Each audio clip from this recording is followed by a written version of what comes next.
Here we go, folks. Animal Tales podcast brought to you by SPCA Tampa Bay. It's episode number 9. We are talking transfers. My name is Eric Keaton. Our special guest is the Transfer and Rescue Coordinator, Kaitlin Coley. Kaitlin, how you doing? I'm doing all right. How are you? Awesome. And I love your title, Transfer and Rescue Coordinator. Rescue. First thing first, for our listeners and viewers out there on YouTube, I always like to ask our SPCA Tampa Bay guests, who are you and how long have you been here with SPCA Tampa Bay? My name is Kaitlin Coley. I'm the Transfer and Rescue Coordinator. This July, I'll be here for 6 years. So I'd start out in animal welfare, doing our adoption program and everything. Had a short stint with marketing and our offsite adoptions and everything like that. And then the last 4 years, I've been in the Transfer and Rescue Coordinator position.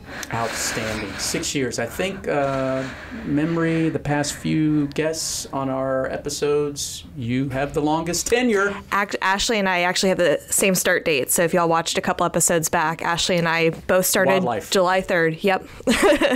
With one of the greatest opens on YouTube ever, the Wildlife trailer. I hope we thought of something for transfers. Very important to our organization. Absolutely. More than 1,400 last year alone. Through your 4 years of being in this role, was that high, average, lower? I would say it was a little on the high side. We obviously went through COVID and everything like that, and those numbers just, we say they don't count, basically. Everything was very low during that time, and then it had almost that rubber band effect where no one had pets, and we needed pets, and we were trying to find those through our transfer program, and then now here we are, and last year was pretty high for us. This year we're on track for probably about the same. So when most folks think, or at least in my circle of friends, think of an animal shelter, a for-all shelter, they're thinking dogs, cats, for us, the pocket pets. People come in and surrender them. Here's my situation. Can you please find a new forever home?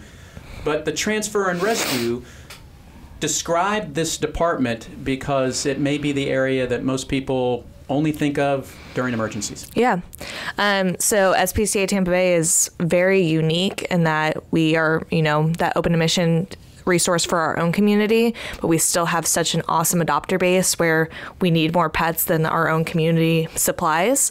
And so that's when our source partners come in. They have an overabundance of animals, and we're able to, strategically plan those transfers in.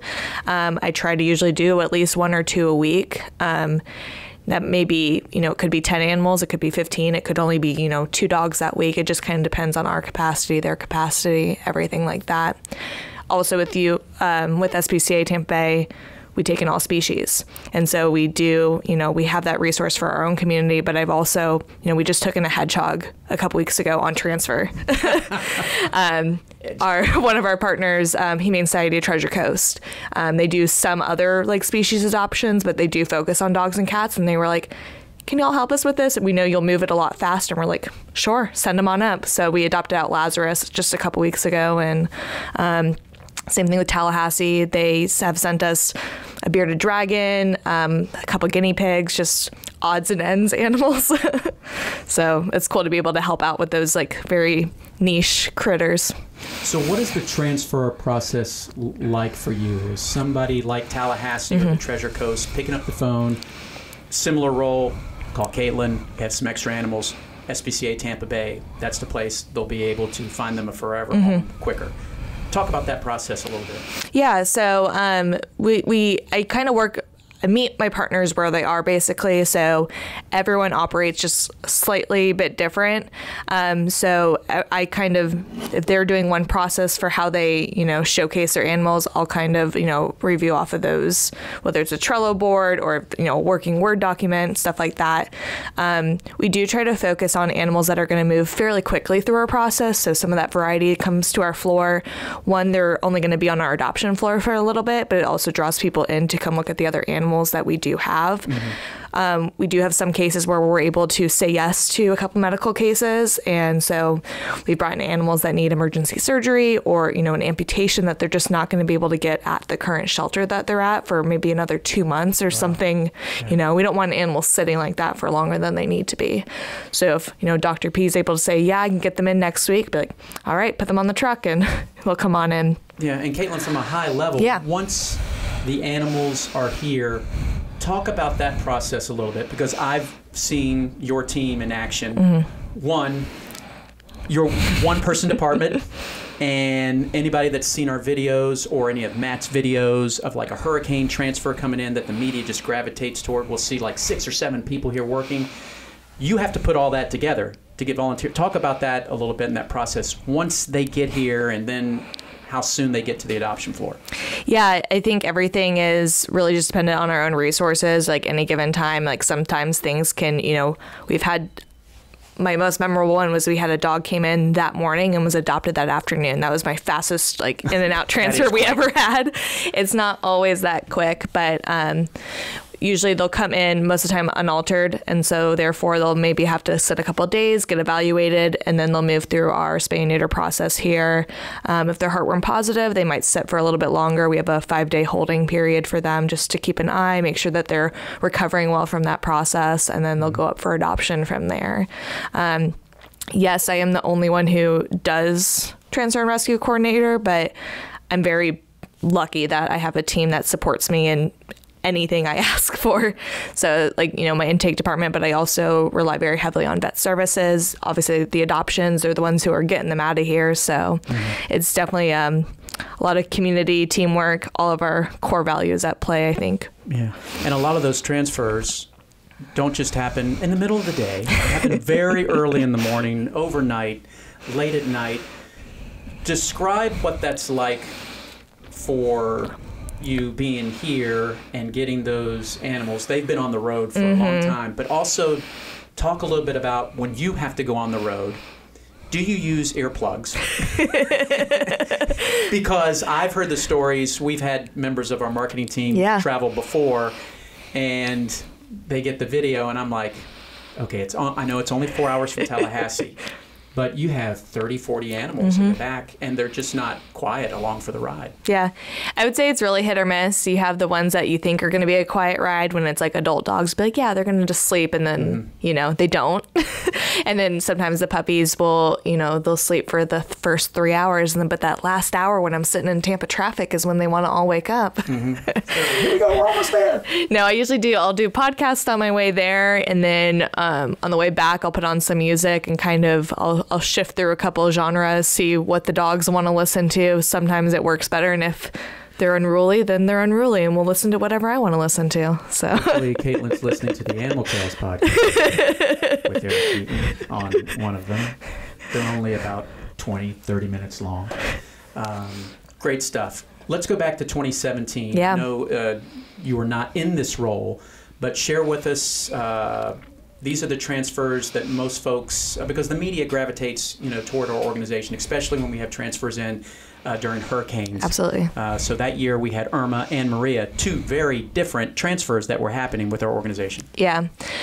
So Irma came in 2017. I was very new to the organization, and I remember we were able to transfer out all of our adoptable dogs, so anyone who was on our adoption floor ready to go, they went up to St. Hubert's Animal Welfare in New Jersey.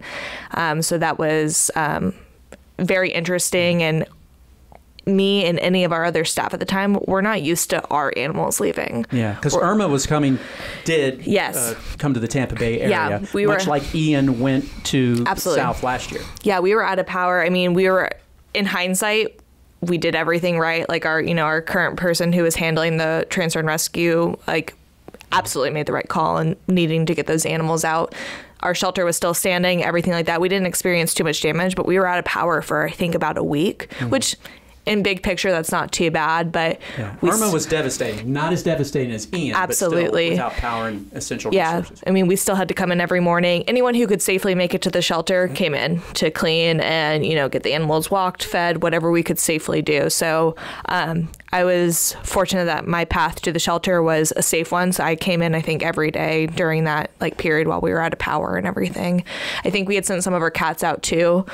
So we were able to do a deep clean of feline friends once that was emptied out. It was a clear the shelters event without clearing the shelter. Absolutely. And then Maria came in just a couple months later, and that was something that I don't think we've done since, but we had the opportunity. I can't remember the exact organization, but they had organized essentially where they were bringing owned animals from Puerto Rico to our shelter here, and we housed them in our training room, and we were able to hold them for a certain amount of time until their owners could come back over. And that was really, it was emotional. I remember everyone, we had a couple staff members who were speaking Spanish, really trying to connect with the people, and just to the idea was to get everyone safely back together, and it did. It was absolutely incredible, and that's who we are as an organization. Yeah. So from Puerto Rico, I know SPCA Louisiana needed our help a couple of years ago.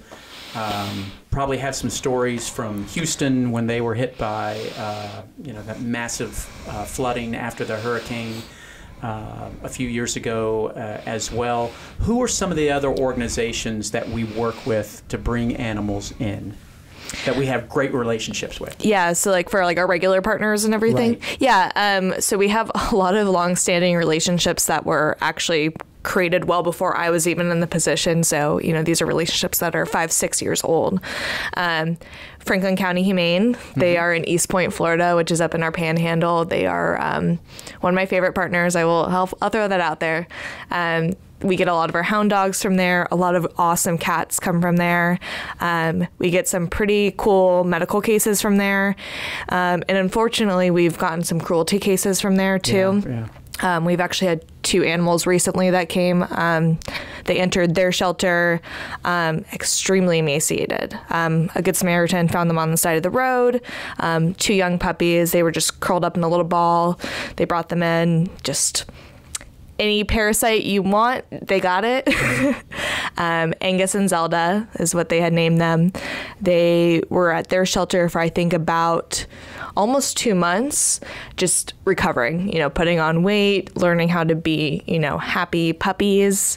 And they reached out to us and were like, hey, we did a lot of this heavy lifting. We put in this first work. Can you guys, take the baton, hand off the torch. We want to see y'all get them adopted out. And so we brought them in, I think, just a couple weeks ago.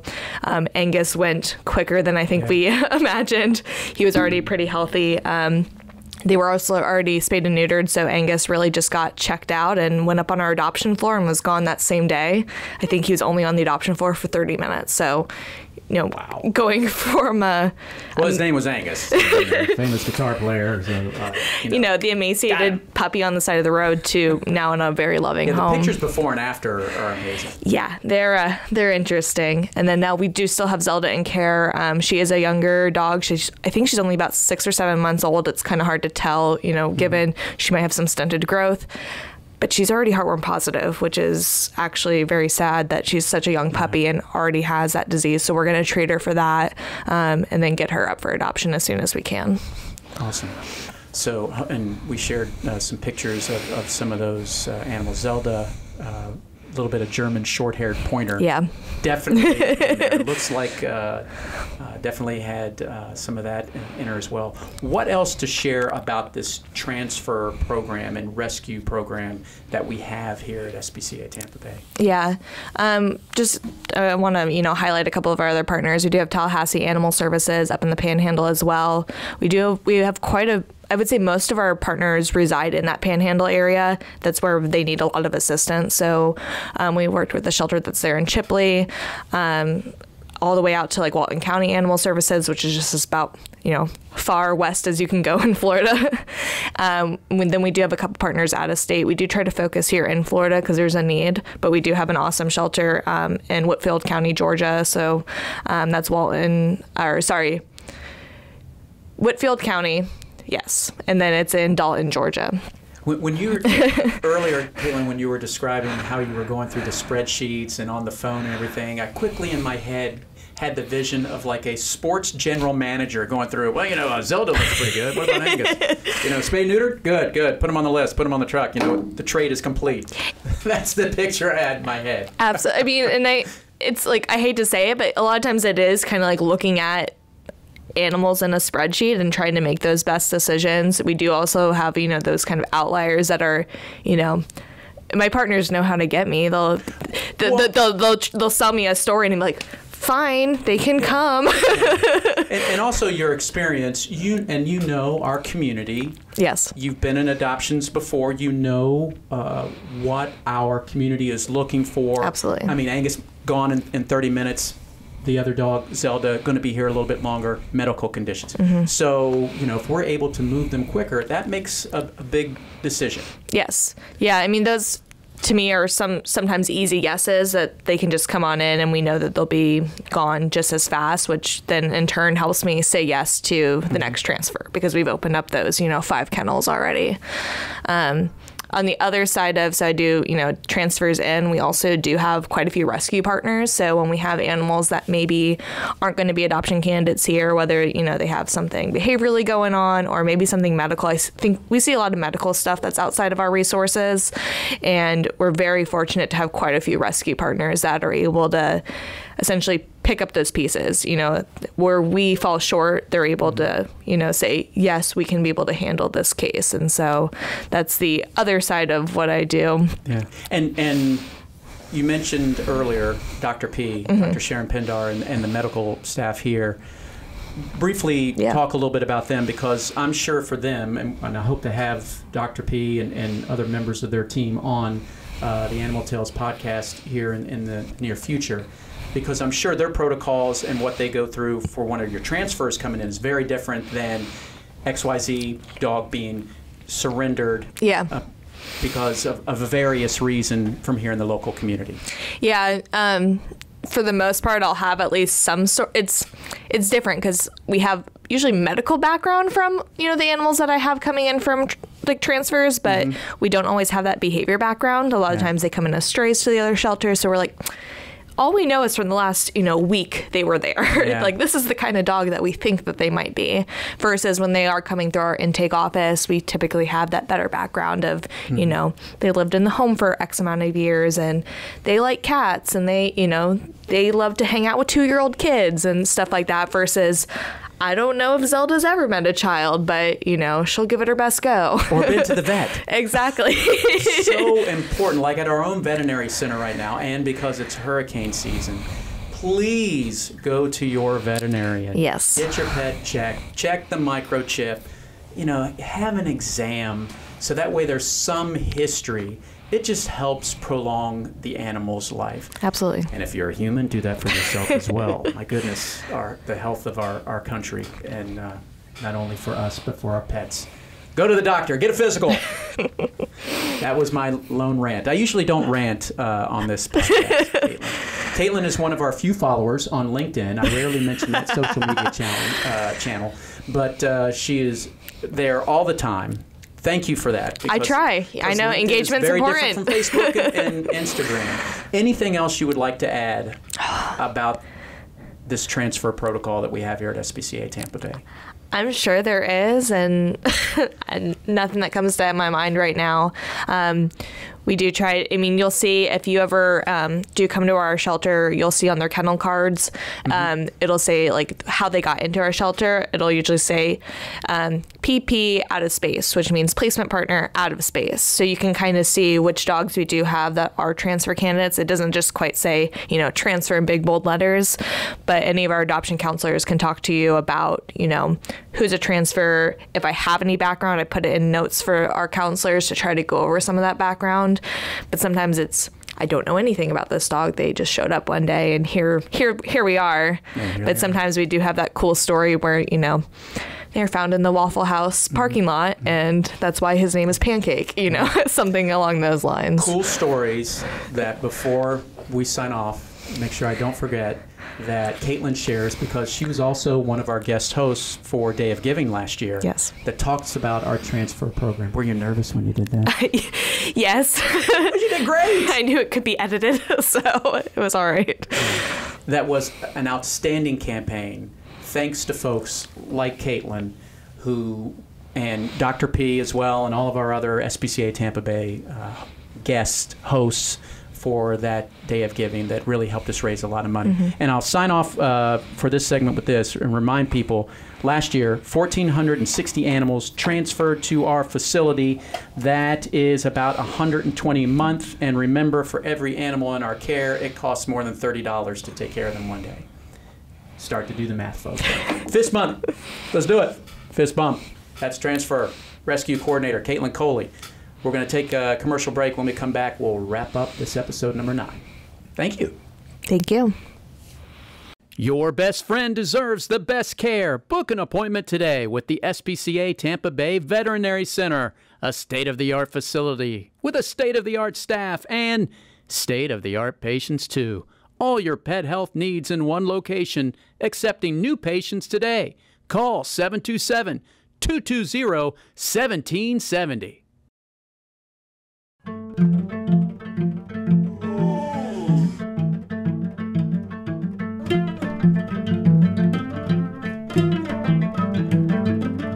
What are you doing?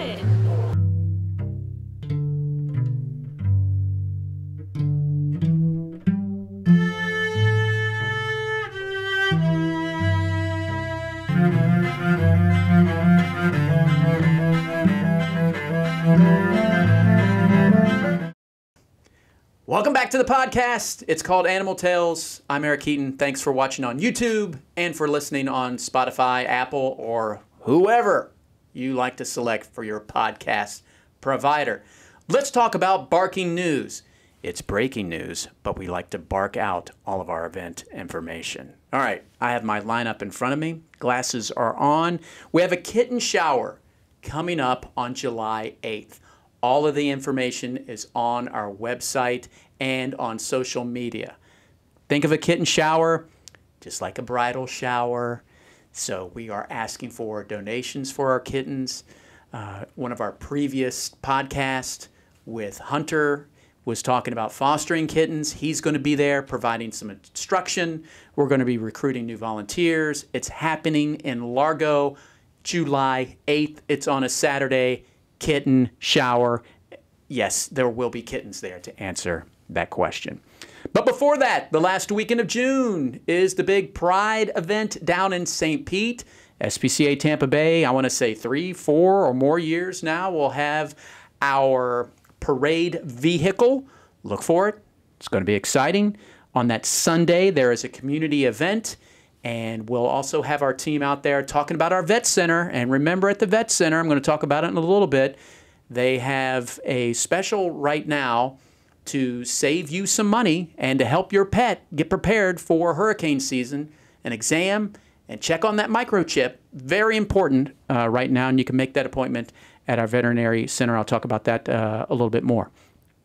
And leading into August, more barking news. We have a Raise Up event on Friday, August 25th. Mark it on your calendar right now. Rays versus Yankees. We'll have tickets. Some of those tickets that we are selling on behalf of the Rays will come back as a donation to SPCA Tampa Bay. That's big. It's also the day before our Clear the Shelters event, August 26th. Last year, more than 100 animals went home for no adoption fee. We'll have a special podcast that day. More stuff. Our ambassadors, our current class of 2023, they are online. They are outstanding. Learn about them. There'll be a test during the next podcast. Just kidding about the test. All right, hurricane prep. Folks, we have this on the website. We talked about it a little bit during our last podcast. I just want to go over these top tips again for getting your pet and you ready for hurricane season. 1, know your flood and evacuation zone. Go to pinellascounty.org. Go to Hillsborough County. We have those links on our website at spcatampabay.org. Learn your zone. They have changed. And learn your flood zone as well. I will say this, the maps are complicated. Plan where you're going to go if an evacuation is necessary or ordered. You may have to pre-register. You will have to pre-register for a pet-friendly shelter. But have your plan. Know where you're going to go. A pet-friendly hotel, you're going to hunker down, or you're going to get out of town. Have the plan. Get ready. Never leave your pets alone if you have to evacuate. Just like never leave your pets in a car, you know, especially during this humid and hot season. You don't leave them at home. Pack at least 3 to 5 days worth of supplies, just like you would for yourself, whether it's food, it's batteries, it's a flashlight, whatever you need, the medicine that you need, certain favorite drinks, whatever it is for your pet, their food, bag it up, get ready in case you will not have power or you'll be on the road for 3 to 5 days. And as always, make sure you have water. And the last tip we have is start planning now. I mean, whether it's a Hurricane Irma and headed our way, or Ian, and our facility is making preparations to move animals out, or it's a Hurricane Maria, we're bringing animals in. You need to prepare as well. This organization prepares for thousands of animals that we have in our care. You may have 1 or 2 pets at home. If you need help, go to our website or pick up the phone and call us. Heck, I will help you if you need that information. Our business hours, our location, and my email is all online. You can find that information. All right, that's going to do it for this episode number 9. Again, remember, have your pet checked out and examined at our veterinary center. Also, their microchip. Microchip isn't like a GPS, but it will have your name updated and your information should your pet be separated from you during the storm or anytime, even right now during non-storm, if they just happen to wander off. My name is Eric Keaton. Thank you for listening. Thank you for watching. We'll see you, and we'll have you listen to us on the next podcast. Thank you.